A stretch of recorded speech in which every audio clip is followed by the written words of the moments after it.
Hey everybody, real quick here, I thought I'd just give you guys an update on the outside raised bed garden. Done a little over a week here since we planted, and kind of get you guys see the progress and what's going on.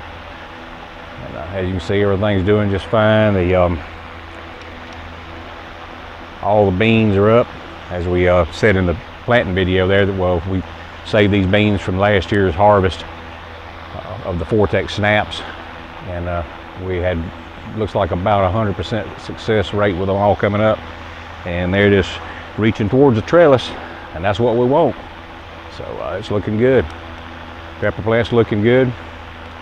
Got a little bit of yellow on them from being that they didn't really get as much hardening off time as I wanted them to get, but they're doing fine all the same.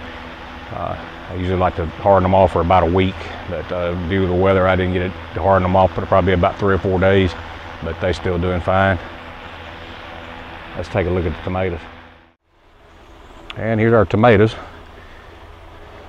And they are just kicking right on in, doing real good.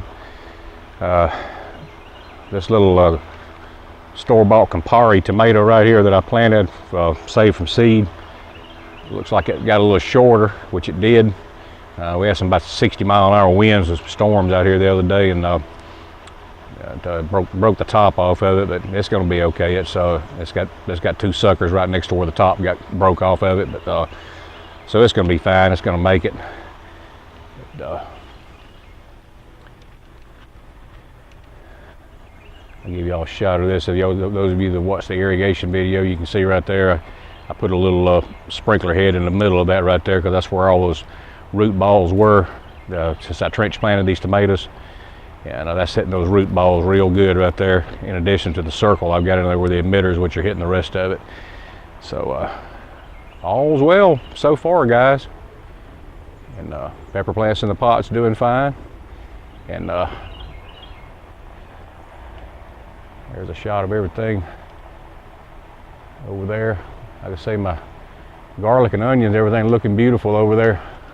Probably going to be, if I had to guess, probably June, early June to mid-June before I'm going to be able to get this stuff out of here, where I can get some cucumbers and stuff planted in these last 2 beds. But and that garlic's looking really good, so I think we're going to have a good harvest of that.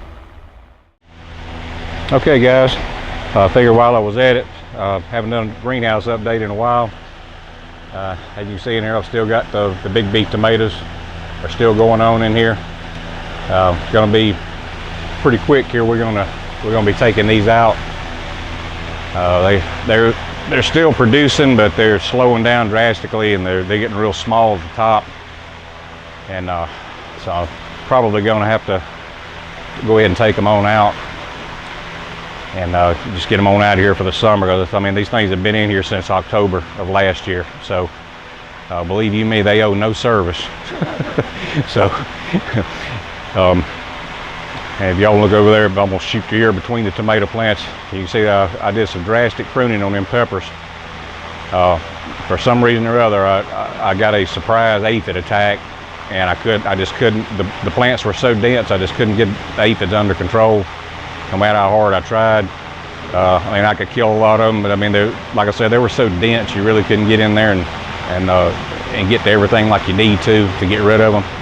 So I opted just to cut them back, and they're already coming back out. They'll be fine. I'm gonna leave these in here and let them go ahead and keep on keeping on, and but everything else is gonna come out of here. And then there's a little leaf cucumber. You see they've made it up here to the purlin. Man, I've been picking cucumbers off these things like crazy. So not quite as prolific as I had hoped, but it's all the same. I mean, if you got enough of these right here, I mean, they're prolific enough to get you a good mess of cucumbers. But anyway, never tried these before. They've done good. They're not near as invasive as those Boston pickling cucumbers were. But anyway, we'll probably wind up. I'll let them stay in here as long as I can, but we'll wind up taking them out here shortly. And of course, the cracky beds, they're done. lettuce cannot stand it in here when it's so hot. I mean, it's just, the heat's just unbearable for lettuce. So we've shut them down, and we'll put them back in next fall. Okay guys, just a little quickie update for y'all. If anybody was wondering what was going on with the greenhouse and the gardens outside, everything's doing fine. Like I said, we're getting ready to pretty well clean that greenhouse out. And I got a couple of projects coming up for y'all to stay tuned to. It's going to be very interesting. I was talking about the heat inside the greenhouse.